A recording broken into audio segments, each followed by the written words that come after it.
For over 2 decades, women have paid the price for the greatest travesty in medical history in our lifetime.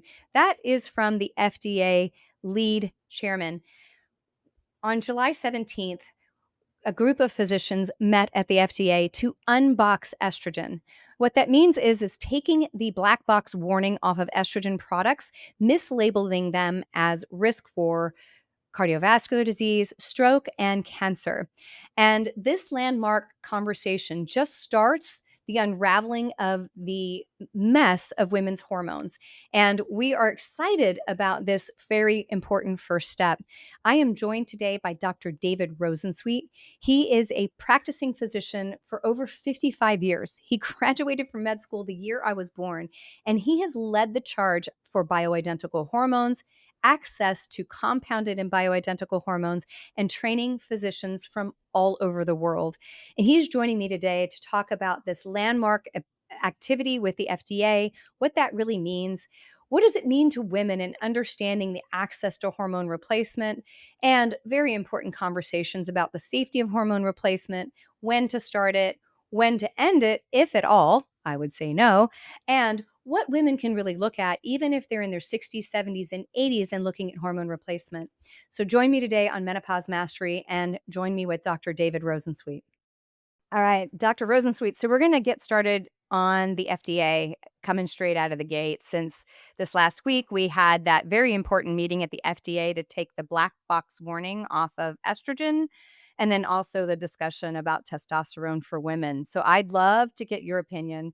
I was between patients and business meetings, and I was like trying to watch it online. And of course, I had, a lot of emotion around it. Let's put it that way. So I'd love to hear your thoughts and your experience, what you think about it, because I know Sure. you spoke to Congress about these things before as well. Yeah. You know, overall, I'm so grateful. I think just great wonders have been done here. And when I think of my 55-year career as a physician, the word FDA always used to make me shudder because the head of the FDA was a revolving door between someone from Big Pharma. That's who they would appoint. And they had a vendetta against compounding because they lost so much market share to them. Mhm. And for the first time, Dr. Macri and Dr. Brennan, they represent a whole new energy and intention of the highest quality I could possibly imagine. I'm not surprised with Bobby Kennedy and his lifelong devotion to health.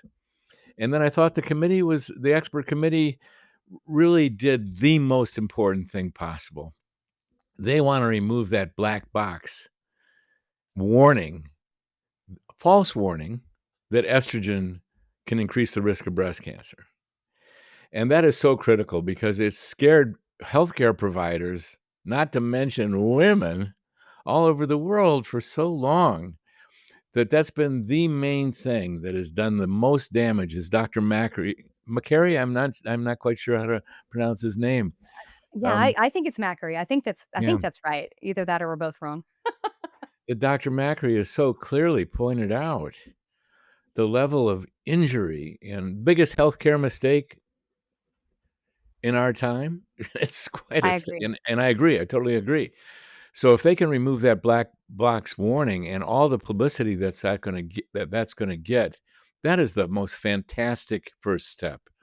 I also thought what was notable is that I wasn't there, and we didn't bring up compounding bioidenticals because this is a staged process, and I can't imagine any more good being done than removing the black box.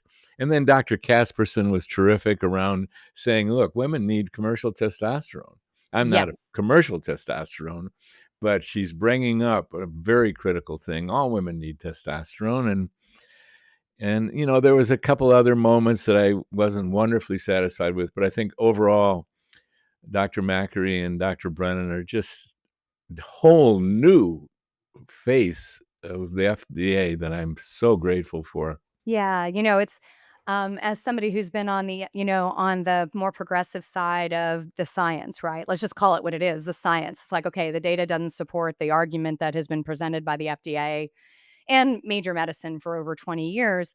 I always, and I think a lot of people on this side are like, but that only did so much, right? That we only got like to the 10, the 10-yard line. But the reality is when you're trying to dismantle this massive machine of misinformation, you have to go yard by yard, and we have to go slowly, because what'll happen is if you don't and you push for the truth, right, which is at the, 80th yard, um, then everybody will throw up their hands and say, "We need more data," right? Because that's the fallback line, of if you push too much for what the real world sees is, "Hey, we've gone too far."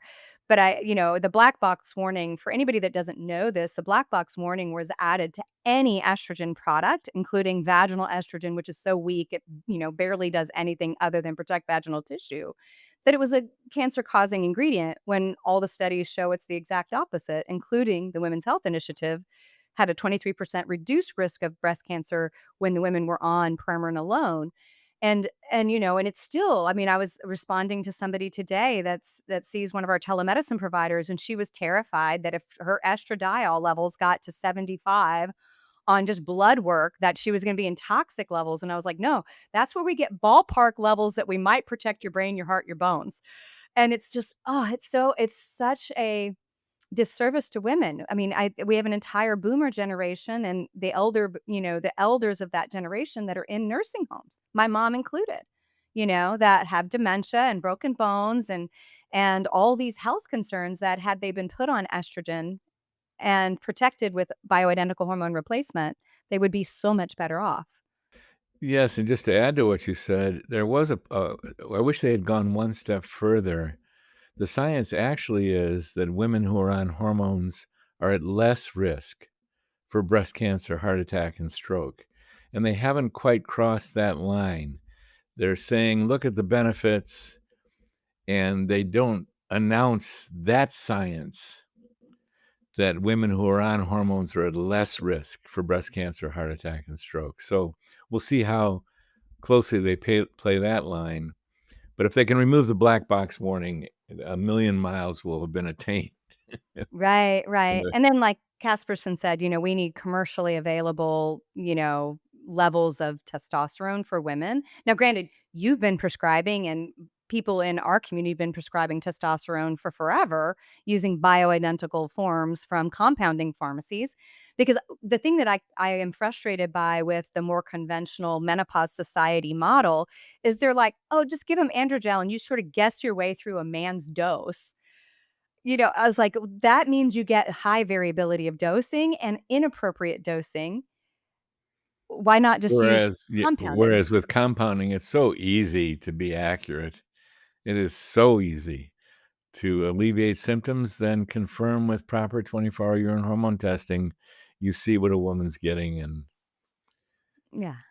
So it's let's beautiful. dig into this compounding argument, because this has always been what, sort of big pharma pushes, right? Because they're not making money from compounded medications. That is something that's just on the fringe, never really used. It's highly variable, can't be right. But the reality is even in hospital systems, most people that are in critical care are getting things that are compounded. This is commonly used across all areas of medicine. So let's talk about what the reality of compounding and compounding medications really is, because that is pushed as a high agenda item, particularly in the social Yeah. media world. Yeah, wonderful topic. Who are compounding pharmacists? Let's start there. Every pharmacist throughout history was a compounder. They got instructions from a licensed healthcare provider, like a physician, for example, to make up this and this, and they did it with glee. They loved mixing things and making up preparations. And then things changed over time. Pharmaceutical manufacturers came in and started producing these massive amounts. And by the way, just so you know, I'm a big tent guy. I want everybody to thrive. If people want pharmaceutical hormones, Yep. bless their heart. Yep. But don't eliminate what I think is the best out there, which is the compounding stuff. So then enters the Women's Health Initiative, and it scares women away from hormones. There were 40 million American women on hormones in menopause, and it dropped to about 5 million just overnight from the fear. Mhm. And a lot of women didn't weren't willing to just lose their lives or the quality of their lives, and they found their way to providers who did provide hormones, and that was a lot of the functional medicine folks Yep. who were using compounding pharmacists. Why? Because I know a lot about compounding pharmacists. I'm co-chair with the CEO of the Coalition to Protect Compounding Pharmacy, which is the CEO of the Alliance for Pharmacy Compounders. I know 100 compounders, and these are some of the most interested, precise. They love what they do. It's still fascinating. They're not just counting pills out and putting them in one bottle to the next. They're doing what they always did: prepare these really individualized, detailed prescriptions, and they love it. And this is a group of high integrity and high interest. They're fascinated still. There's a lot of fire in their belly, and we deal with so many of them that I know the quality that's there. And what they're capable of doing is, for one thing, women are individuals, so are men. And there's a Mm. wide range of need and sensitivity and absorption ability, a wide range. Yes. But it's no big deal when someone understands how to individualize, how to get the right amount of the right estrogens, the right amount of progesterone, the right amount of testosterone, and the balance thereof. It's fun. It makes it more interesting. What really makes it interesting is the satisfaction and long-term health benefits to the patient. So my favorite words are, "Oh my God, I feel myself again." Yeah. This is why I went into medicine. Yeah. When you really get someone who that you're optimizing their health, and then it's gonna carry forward for 10, 20, 30, 40 years. Right. So that's very exciting, but in order to do that, I gotta be very precise, I gotta be very individual, I gotta deal with the wide range. Well, that's the fun of it. Compounders When I'm prescribing compounded hormones, I can do that. Yeah. There's only few choices when you go to manufacture something. You can't manufacture infinite number of variables. And not only that, of course, what matters really to us also is that topical hormones, for most part, are the best. And then what's in that topical hormone? Right. Most of it is a base. There's still a widespread use of strong solvents Yeah. to get these hormones into solution in these commercial products, and even in some compounders are using this. So I'm a big fan of organic oils.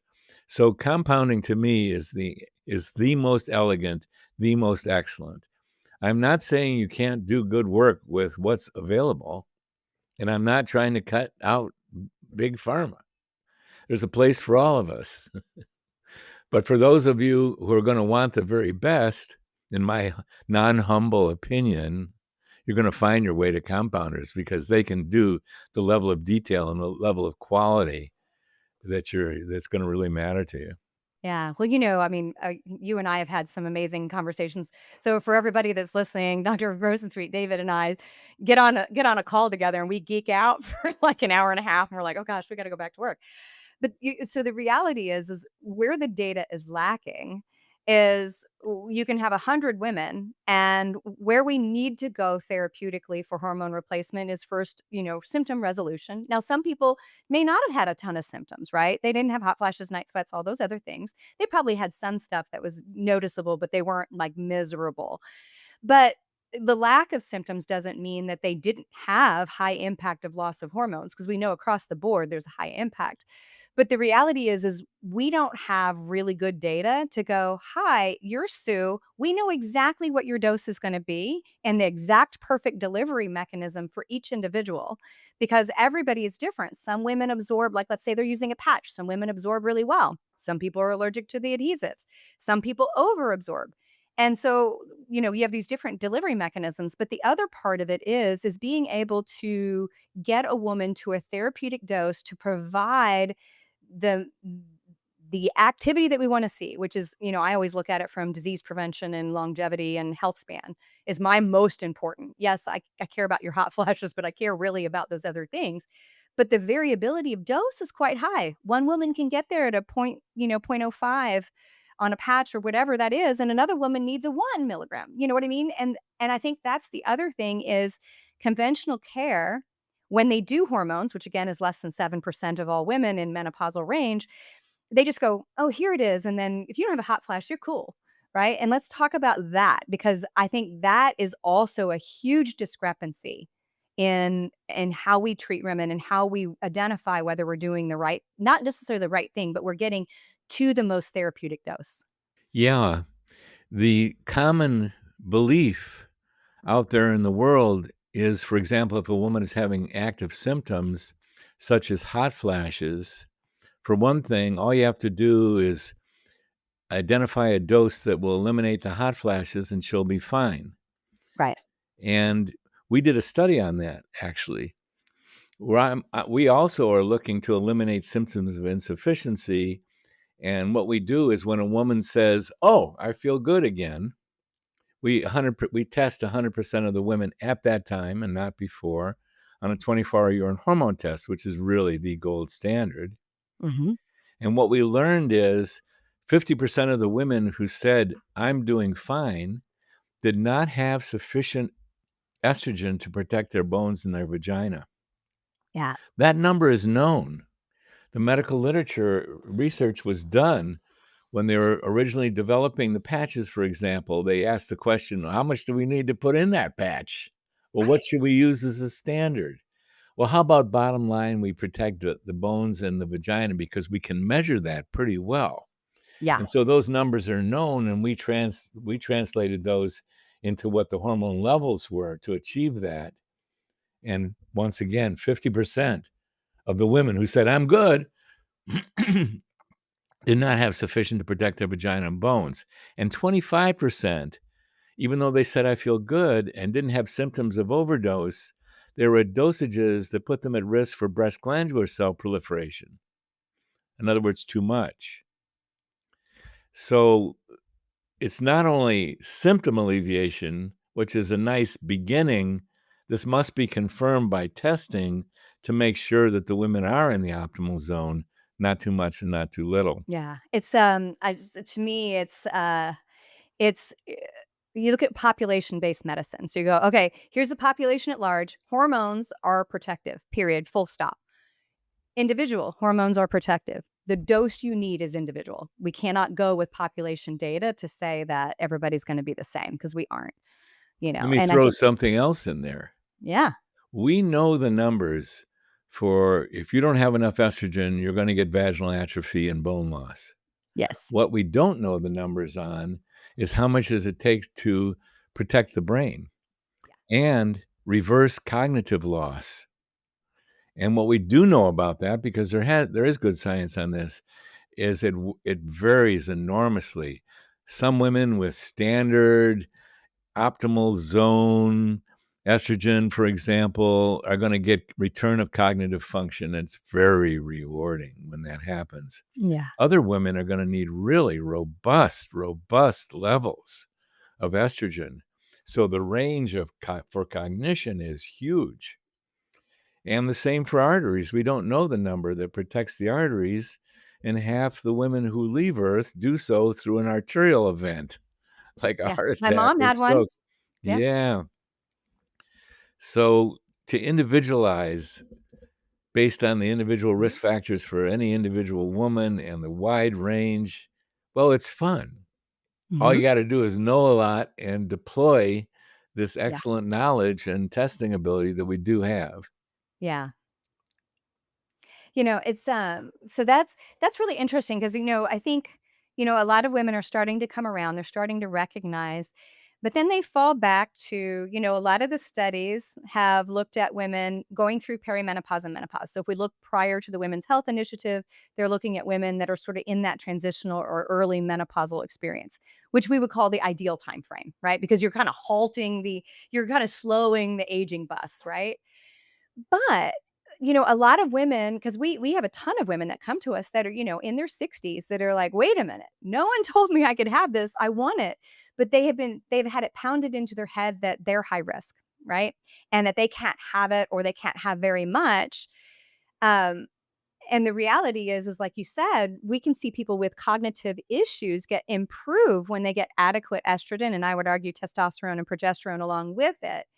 Let's but can we dive in a little bit deeper to that? Because I think that's where a lot of women just get stuck and they're like, I don't think I can.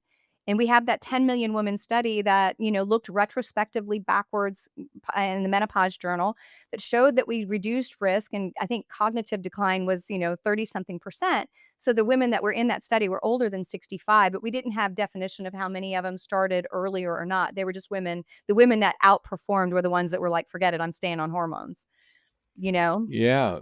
I mean, you're talking about the challenge of our unique time. Yeah. Never before in history was there an interruption in menopausal care. 40% of all American women who were in menopause were on hormones in 2002. Yeah. And now we've got this generation who have not had hormones for 10, 20 years, 60, 70 years old, because they were inappropriately, wrongly frightened that hormones were dangerous. And just to clarify that one, Betty, if I might take a bit of a side, here's the Yeah. actual science. Anyone who wants to investigate it, go deep. We'll give you some resources to do it. Here's the actual science. We're all at risk for all kinds of illnesses. We're all at risk for hundreds of cancers. As a male, I'm at an increased risk relatively for prostate cancer. Women knew, not so when I was in medical school, are at increased risk for breast cancer relatively over other cancers. Given that we're all at risk, women who are treated with hormones are at less risk for breast cancer, heart attack, and stroke than women who go untreated. Less Mhm. risk. That's the science. It even goes further. Women who've had breast cancer and had that breast cancer properly treated happen to be at an increased risk, relative risk of recurrence than a woman has for developing cancer brand new. Given that increased relative risk, women who've had breast cancer and had it properly treated are at less risk for recurrence if they're treated with hormones than if they're not. Now, that's the science. Oh, hold on. You gotta repeat that again because I want people to hear that. Say that again. So women who have had breast Women cancer who've had before. breast cancer happen to be at an increased relative risk for recurrence of that cancer than a woman who's never had cancer has for developing cancer brand new. Given that increased relative risk for recurrence, women who've had breast cancer, had that breast cancer properly treated, are at less risk for recurrence if they're treated with hormones than if they're not. And that's Yeah, that's like a totally mic drop. irrespective of receptor site. You can forget whatever belief system you have about receptor site. The science stands at women are at less risk of recurrence who've had breast cancer if they're treated with hormones than if they're not. Yeah, so what we're seeing here is if somebody has a estrogen receptor positive, whatever breast cancer, they go through treatment, all conventional treatment. Let's face it, caught early, 95% of breast cancer is 100% treatable with conventional care. Obviously, from a functional side, we would throw a bunch of other things at that, but the reality is conventional care does that, and so they might go on an Arimidex or a tamoxifen or something like that post-treatment, but the starting of hormone replacement actually reduces their long-term risk of reoccurrence. That's right. I think people need to really understand. We have a lot of women that are out, 10 years, 20 years out, like on hormones, rocking and rolling, feel great, no reoccurrence, right? But And I what think you a were lot of Oh, go ahead. what you were bringing up, the issue of our times is you've got women in their 60s, they got frightened. They didn't go on hormones. They've suffered some things and there's risks that they don't know about. What do you do? And this is something that I wish the expert committee had not come down the way they did. They kept on emphasizing that what we know for sure is that women who are within 10 years of perimenopause are safe. Oh, what does that do to these women who miss the window of opportunity Well, we've never abided by that. Just to let you know, here I am, a medical doctor specializing in treating women in menopause and men in Mhm. andropause, and we do understand that there are special possible, not necessary, risks for a woman who's gone 10 years without hormones. Yes, there are. However, all you have to do in medicine is know about those risks and address them properly. So Yeah. when we see, for example, a woman who's 60, she hasn't had hormones for 10 years, 15 years, and we see that her mom had a stroke and her dad had and her aunt had a heart attack. We know that there's special cardiovascular risk, and we focus in on testing what's her risk. Yeah. And we deal with that risk, and then we turn to the hormones. You just have to pay very close attention. When someone's had a venous thrombosis, a thrombophlebitis from the birth control pill, or a pulmonary Yeah. embolus, we pay attention to those kind of things and just do what we need to do to make sure don't have an increased propensity to clot. Now, Right. given all that, for a physician or nurse practitioner out there in the field, in the world, who do you meet up with? You meet up with real human beings, like my mom, who didn't Yeah. want me to address her female issues until she was 86. Yeah. And here she was, and she was getting cognitive decline and walking with a cane, next step walker. And did I hesitate to treat her? Was I gonna put her through I admitted, as a physician who knows a lot about risk and knows a lot about the wonderfully sophisticated techniques we have to evaluate coronary arteries, for example, she wasn't gonna do that. No, it was too late. So in medicine, it's always risk benefits. So we've treated women of all ages. And because when you're in actual practice, you meet up with individuals Right. and you do what you need to do. And if they're at increased risk, you evaluate the increased risk and you deal with what you can. Ladies, if you're noticing more fine lines and wrinkles, it's not just about aging, it's about the loss of estrogen. And that affects our skin structure, making it drier, thinner, less firm. But here's the great news: I've created Biased Mastery Cream to help. This luxurious bioidentical estrogen cream supports your natural hydration and elasticity. It's packed with nourishing oils like olive, jojoba, aloe, and coconut, so it feels amazing and helps soften those lines and bring back that healthy glow. I've been using it, and let me tell you, my skin has never looked or felt better. It's smoother, more radiant, and those little cracks and creases are way less noticeable. If you're ready to give your skin some extra love, check out Buy Est Mastery on the Metabolic Blueprint website. And that's metabolicblueprint.com/, Buy Est Mastery. That's BIEST Mastery, Mastery. And your face will thank you.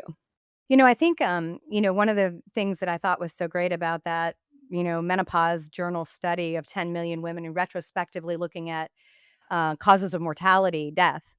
And it was the first really large study where we had like a swath of women who had been on hormone replacement and tracked like mortality that were on topical forms of estrogen, right? Because Premarin was kind of the, rule of thumb for the longest time until the Women's Health Initiative. And even in that study, it made it into the abstract that all of the clotting risk that's associated with a much older woman being on conjugated equine estrogen, Premarin, and things like synthetic estrogens that we would use in birth control is mitigated by topical preparation. Like it made it into their abstract because it was so important, because that's where we start to really identify that, okay, I'm 15 years out, maybe you have arterial, atrophy, you have loss of arterial flexibility, and we have plaquing of the arteries. But if you're doing a topical preparation of estrogen, you're not getting that first pass metabolism through the liver that's going to make all these metabolites that are associated with that risk, right? And I think the challenging thing now is being able to tell women, hey, yes, you can use topical forms and we don't really see that increased risk. And And we can use it to protect the brain, even if you're 20, 30 years out and you're starting to experience significant cognitive decline. And, you know, it's an interesting approach to focus intently on risk. And we do focus intently on risk, but what's being left out is the near certainty, not risk, the near certainty of big time trouble by hormone avoidance. Like when a woman loses her estrogen, the risk for coronary artery events or a stroke goes way up. The risk for bone loss, it's not a Enormous. risk, it's a It's a guarantee. certainty. Yeah. You're going to lose your bone if you lose your hormones. And, it's been pointed out over and over again that, there's more women who die from a fracture of a hip from osteoporosis than die from breast cancer. Why hasn't the focus been there?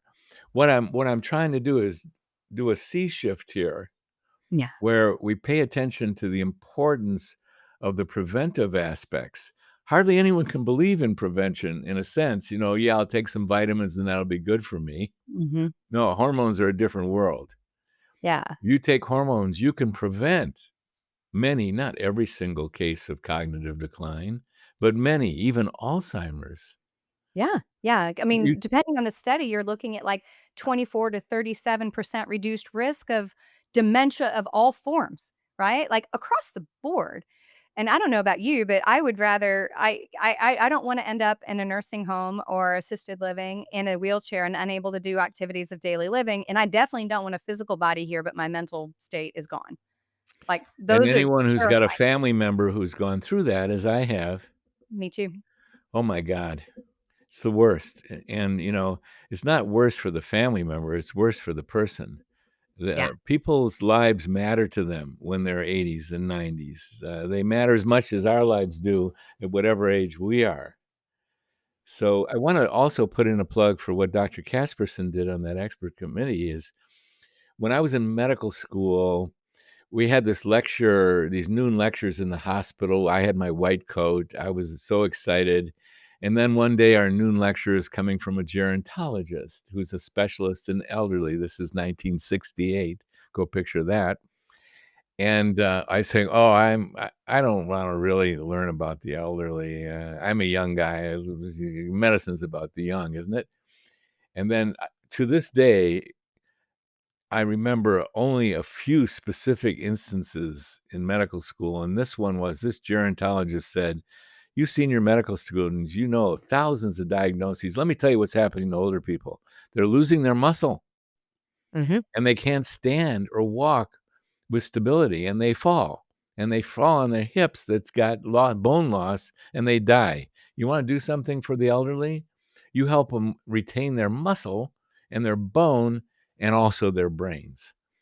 And what gets 80% of women, this is by an expert who, is a nursing home expert, physician, a medical doctor on our medical staff, says that 80% of women who are in nursing homes are there because of muscle loss.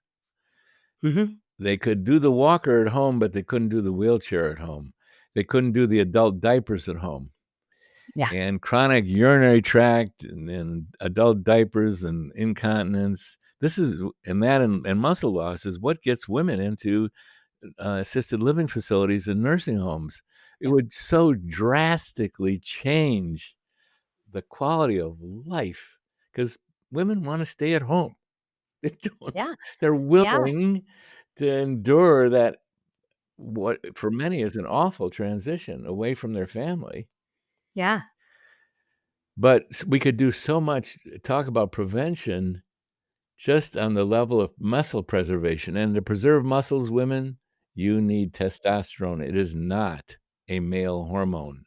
It is a human hormone, and women need it as much as men do, and for just one thought, just to preserve the muscles.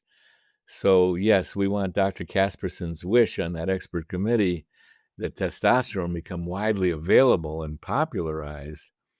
It would change the nursing home situation. God bless nursing homes. I'm not trying to encourage them to lose business. They do an amazing service, bless their hearts. It's a hard one, Mhm. but the people don't wanna go there. Mo No, nobody wants to be there, nobody wants to live there, nobody wants to visit there. It's not ideal, and you look at it and so I have a group of women that I met in my neighborhood over 20 years ago, and the age range goes from 89, and I'm the youngest at 55. And we get together once a month, and it started out as kind of a wine and cheese, and it's really women just supporting women. And one of the women, was older. She had some health problems, had venous insufficiency. We can thank Trump for everybody understanding what that is by this week. And so but she had already lost some mobility and she fell, had an injury, ended up in a skilled nursing, ended up with a UTI, and in a matter of days was sick, sepsis, and died. And all she needed was vaginal estrogen. All she needed was vaginal estrogen. She would have reduced that risk for that UTI by 87%. And because you're fighting an uphill battle trying to get that message into conventional care and particularly into skilled nursing, unskilled nursing, uh, and nursing homes and all those other things, because it's especially if you have incontinence, your risk for that is going to go up radically. But then the loss of hormones changes the pH and the bacterial and uh, yeast sort of balance in that area. And I mean, I go to a nursing home every day and visit my mom. I go to an assisted living center and visit my mom. She had a heart attack that brought on a watershed stroke, so catastrophic. She lived alone. I mean, she was strong too. Lived alone, and basically went to a full assist in 24 hours. And the biggest risk she had after that was she didn't know she had a stroke. So she constantly tried to get out of bed with some, right side insufficiency, and it took about 3 months for her to break her pelvis, because you can't restrain, but you have to basically have eyeballs on her at all times because she'd wait till everybody go to bed and she'd try and get out of the bed because my mom was very motivated kind of person, and to watch that, so she's a full assist in a wheelchair, watching her, like, lose her muscle mass even more, it's awful, and no woman should ever have to go through that. I really No woman. appreciate you telling that story because there are so many, if they haven't experienced this story, they're going to. Mhm. And it's a funny way to get the attention of women in their 40s and 50s. Look, the best thing that you can do for yourself to stay alive, stay home, stay walking and talking, and even have libido, etc., if you want it, is take time out, get good at this, get it Yeah. right, find a provider that you love that's gonna dial you in, and, like, when am I gonna stop taking my testosterone and the other things I take? The Cold day dead hands, man. You're the gonna have to day drag it out of my dead hands. that's right. That'll Yeah. be the day. That'll be the day. No, I mean, it's really true, and even if you're a woman in your 60s and even 70s, that doesn't take them off the table. I think that's the other big message that I wish would have gotten out there. Yes, there's an ideal window in that first 10 years, but that women in their 60s, 70s, and even 80s can bring hormones in to help improve their overall lifespan. Now, have we had an extraordinary amount of aging at that point? Yeah. Yeah. Yeah. Aging is the biggest cause of disease, right? It should be called a disease in itself because it is the biggest symptom that drives disease. However, they may be able to improve that health span time period at a level that they have no idea. And we have actual evidence through test results of bone restoration, Oh, yeah. for All the time. example, with hormone treatment, and cognitive, recovery from hormone treatment, so healing is possible. That's Yeah. Yeah, I mean, spoke to a woman who's, seeing one of our telemedicine providers, she had 7% gain in bone over the course of 18 months. Another woman, 12%. Right? 12% improvement, right? Just from hormone replacement, lifting weights, doing the right diet and things like that. So the reality is the loss of hormones will drive bone loss in every woman. It's just to what degree and how much did you start with? And what are you doing to slow it down? But you can't if you've already got massive loss, you cannot lift enough weights to get back into non-osteoporosis or osteopenic zone. You can make it better, but you're not going to get back to a 30-year-old woman. You got to have hormones on board. It's an uphill battle. here, here. Yeah, it just really, really is.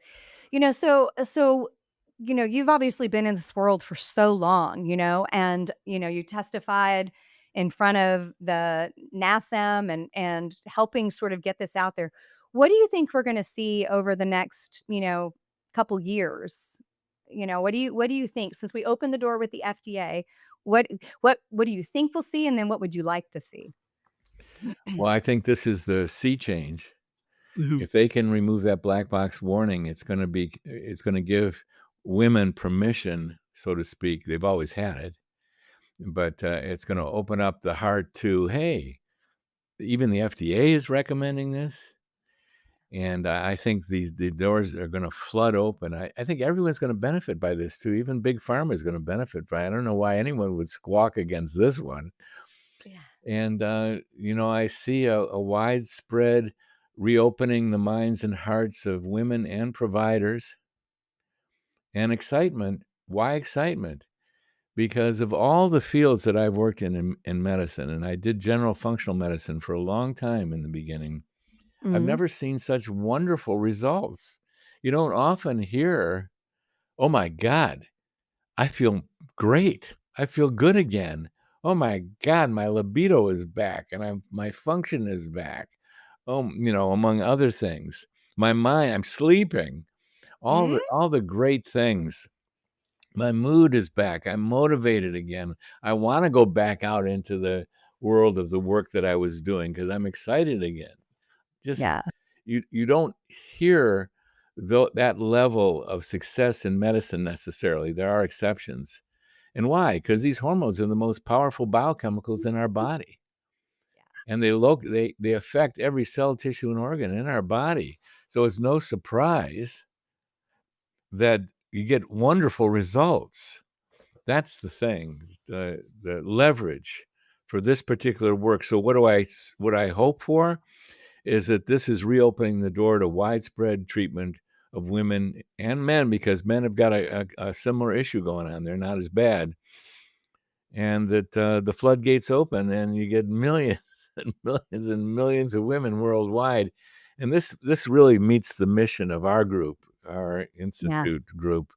We believe that the world desperately needs more feminine energy You at got every that right. level, in the home, in business, in politics. And this could be the floodgate that gets feminine energy back on the planet. So it's been one of the most exciting possibilities that have happened in my long career. Yeah.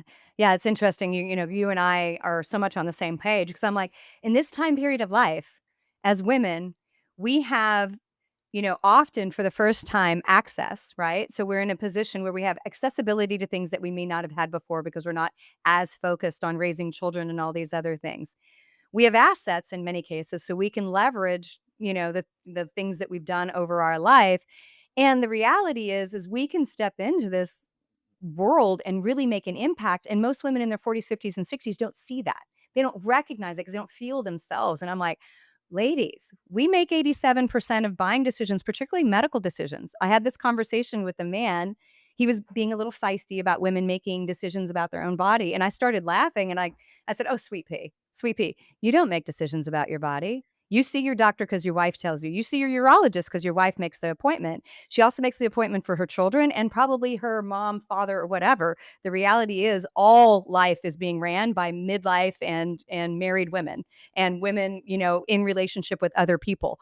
So the reality is we are doing this already. We just don't recognize that we can bring that feminine energy and actually change the world. Because the reality is women that aren't being treated for menopause leave the workforce. I think one of the calculated measures was it costs the American economy $26.8 billion dollars because women don't move into that next role or they walk away from the workforce because they don't feel themselves, right? And things aren't working properly. And, we need women to step into those positions and use their agency, right? That's the other part is you have agency to make choice and change. And I think, and so I'm so motivated to help women see that. And just to extend upon that, I mean, I don't I believe the divine feminine energy is not wanting to go to war and not Nope. wanting to destroy this planet. No. And so my hope is that it happens in time. I'm with you. Yeah, never thought I'd see what's going on today in my lifetime. I thought I wasn't gonna make it. I was like, "Oh my gosh."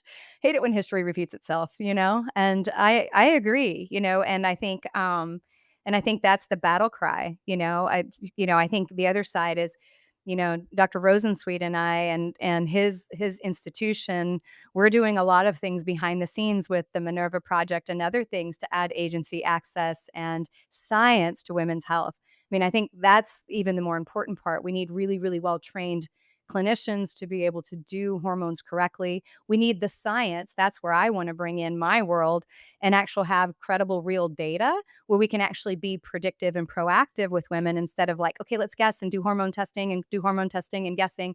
We can be more proactive about it, but then we can also address things like autoimmunity, osteoarthritis, osteoporosis, PMDD, PCOS. There's so many hormonal based problems that we have that just basically have never been studied adequately. I'd like to offer a second opinion Sure. on this. There's the hue and cry of whatever the community is, well, we need more data, we need more science. And I say, no, Mhm. we know so much about hormones, about health, about medicine, so much. And then for like you talk to an ophthalmologist who Yeah. does cataract surgery, and you say to the ophthalmologist, you need more data and more scientific studies to prove that these are okay. And they'll go, yeah, right. I've had 82,000 cases of people who got their sight back. And Yeah. you're telling me we need more studies. It's not exactly the same in the world of hormones, Mhm. but from my perspective, it is. Yeah, there Yeah. are frontiers. There's some intricacies that we wanna iron out at the periphery, but Yeah. the body of knowledge and experience and the tools available to us are so excellent. Right Yeah. now, Yeah. No, I agree with you on that. you can get Yeah. excellent care Yeah, I right don't think we now. need to prove hormones. Hormones I think that ship has sailed. We are clear that hormones are protective. What I more want to understand, and we just need bigger data, is we need data about when hormones are adequate through aging, what happens compared to the rest of the population, because we need to look at that, which is where I want to get the data, because I want to look at other health concerns like autoimmune conditions, 10 to 1 female to male, 100% hormone related, right? There's If anybody that questions that just is defying logic. But we need to normalize the treatment first to understand where it is, because if we're constantly telling people they can't do it, then we can't get to a data that is sort of balanced I out to see what then you're assess saying, these yeah, other health. Yeah, it's yeah, it's understanding the other, trillion-dollar, like, if you but wanna look at it from an investment standpoint, yeah, trillion-dollar women's health industry that has 0 research because no one wants to fund it. But we have to yeah. get women on hormones to keep them at a health continue the health span that comes from hormones, because then we can look at how much that plays a role. Because I would argue that if we were really doing hormones well all the way down into our 20s, 30s, we would probably not see this stuff, right? Remove endocrine disrupting things, improve our environmental toxins. We would probably not see an extraordinary uptick in autoimmunity. That is a new problem. We did like, if you look at old late 1800s medical textbooks, they describe something that looks like rheumatoid arthritis, but they were like, that stuff was unheard of. And people say, "Oh, it's because, people didn't live as long." Well, autoimmune conditions are a young condition. They don't strike old people, they strike young people. Mine showed up in I had episodes, but mine showed up in my early 30s, right? So we need that data, but we need hormones to be standard of care so we can actually use that data in Right a way on. to understand disease. I see That's what my you're goal. saying, yeah, I see what you're saying there, right on. Yeah. Yeah. Obviously feisty about it. Thank goodness.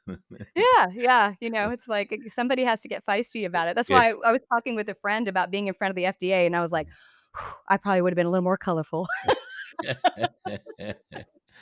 Uh, But that's I'm so excited for everybody that was there, and it's the first step, it's the big, big first step. So, in closing, so let's give our women, like, if they were to take away 3 things that they heard from today, what's the 3 big topics you want them to know?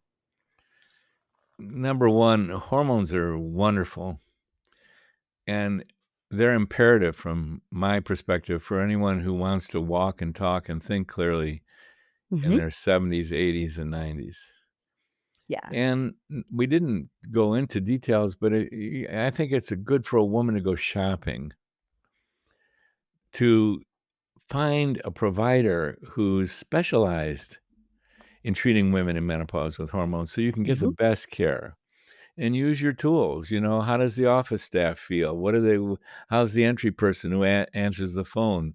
Or go to Mhm. your network of women, because someone is in menopause and someone's getting treated, and they're going to have an opinion about who the best person is in town Yeah. to give you the best care. So number 2 is go shopping so that you can link up with a licensed healthcare provider who's really good at it. Yeah. And yeah, and get good Yeah. stuff. And do it for the Yeah. whole rest of your life. Don't even dream of, stopping. Once you get on it, you're not gonna dream of stopping. Nobody that I meet up with is gonna dream, "Oh, yeah, I'll just do it for 3 years." Yeah. Uh-uh. No, no, and I would say, I would add to that, no matter what age you are, you deserve the right to look at them, and they are protective for, long-term health, and if you carry other risk factors, we should identify those risk factors and look at them anyway, because 'cause you're at risk whether you have hormones or not, right? So if you have stroke and heart attack risk in your family, you carry that risk regardless of hormone, right?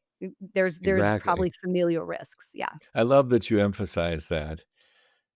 Anytime you get the idea, no matter how old you are, at least investigate it, Mhm. and you can get on a recovery pattern that, sooner or later will include hormones. Yeah, absolutely, absolutely. Well, Dr. Rosensweet, I had so much fun talking to you. I always do. I always do. Me And too, we buddy. covered so much great territory today. So Yeah, thank you so much for your time. yeah. And I think everybody needs to understand you've been doing this as long as I've been alive. Like, I'm always, like, fascinated because anybody that's not watching this on YouTube, like, Dr. Rosensweet does not look like he could be have practicing medicine as long as I've been alive. I'm 55. It's like, yeah, that's will tell you what hormones do. But you've been around for a very long time, and you've got, when people go, "Do you have the digits? Do you have the data?" It's like, "Okay, yeah, 55 years of practice." Yeah, right. Right. Still teaching practitioners all over the world, right? So I think that's really valuable. So thank you. Thank you, Thank you Betty. so much. Yeah. And awesome. So everybody listening and watching Menopause Mastery, thank you so much. We do this because we all together rise when we are educated and we know what we need to do. If you are watching this on YouTube, don't forget to subscribe, leave a comment below. And if you are watching this or listening to it, we would love a review. And I'll be back with you next week with Menopause Mastery.